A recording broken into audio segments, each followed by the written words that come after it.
बाइगण को तो बहुत थर बनई एमती गोटे थर बनातु सहज उपाय रुटी भात सह खाइबा को बढ़िया लगे।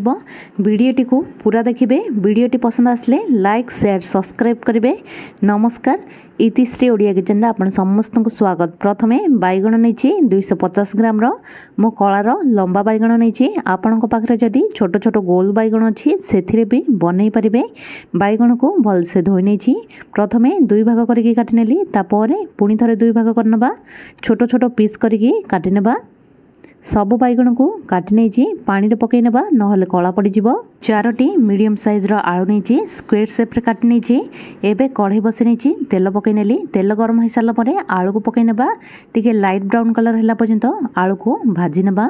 आलू को 80% कुक करिवार अछि हमको। मीडियम फ्लेम रे 4 ରୁ 5 मिनट भाजी सारा पर एठी आलू टिके भाजी हो जाइछि आ बेसी भाजीबानी। एबे प्लेट को काढी नेबा। बड़का तेल रे बैगण जो काटी रखिले बैगण को पकई नेली मिसई नेबा। लाइट ब्राउन कलर हैला पर्यंत बैगण को भाजी नेबा। आलू बैगण दुईटी जाको 80% कुक करिवार अछि हमको। एठी मीडियम फ्लेम रे 4 ରୁ 5 मिनट पर बैगण एठी भाजी हो जाइछि। प्लेट को काढी नेबा।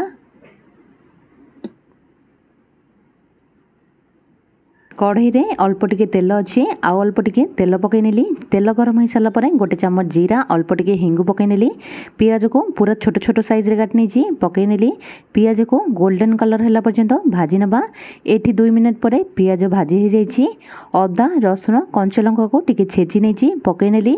एमिति अदा रसुण कंचा लंका को छेचिकी पकईबे बहुत भलो टेस्ट आसीबो। नहले आ बदल रे अदा रसुण रो पेस्ट भी पकई परिबे। एठी अदा रसुण रो कंचा बासना पळै जाइछि। टमाटर प्यूरी पकई नेली। स्वाद अनुसार लुण किछि सुखिला मसला हळदी पाउडर लाल मिर्च पाउडर धनिया पाउडर जीरा पाउडर मिसई नेबा। सब मसला को एठी भलसे मिसई नहीं कभर करनबा। मसला रो तेल अलग हबा को देबा सेतिक भितरे मसला भी कसी जाइथिबो।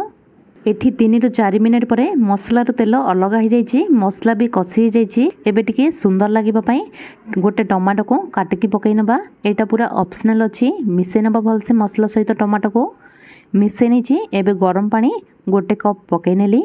आज आम बैगण भजा बनैबानी कि तरकारी बनैबानी टिके लटपटिया टाइप रो बनैबा। एटी पानी फुटी आसलानी मिसई नेबा। गोटे थर भाजी रखिदिबा आलू बैगण को पकई नेबा। मिसई नेबा मसला सहित आलू बैगण को एटी भलसे मिसई नहीं कभर करनबा। आलू बैगण को आम 80% कुक कर नहीं आउ किछि समय कुक करनबा आलू बैगण सिझिला पर्यंत।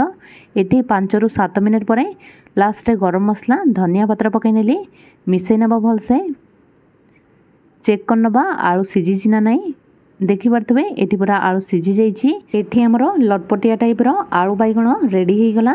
आकु आपण रुटी भात सह खाई परिबे। एठी मु सर्व करनै छी। आपण भी सहज उपाय रे एमिति घरे निश्चित बनातो। आजिर वीडियोटी केमिति लागिला कमेंट द्वारा निश्चित जणाइबे। आजिर वीडियोटी जदि भल लागिथिबो ताहाले वीडियोटी को लाइक शेयर सब्सक्राइब करिवे। पुणी देखा हबा गोटे नुवा वीडियो रे। रहुछि धन्यवाद।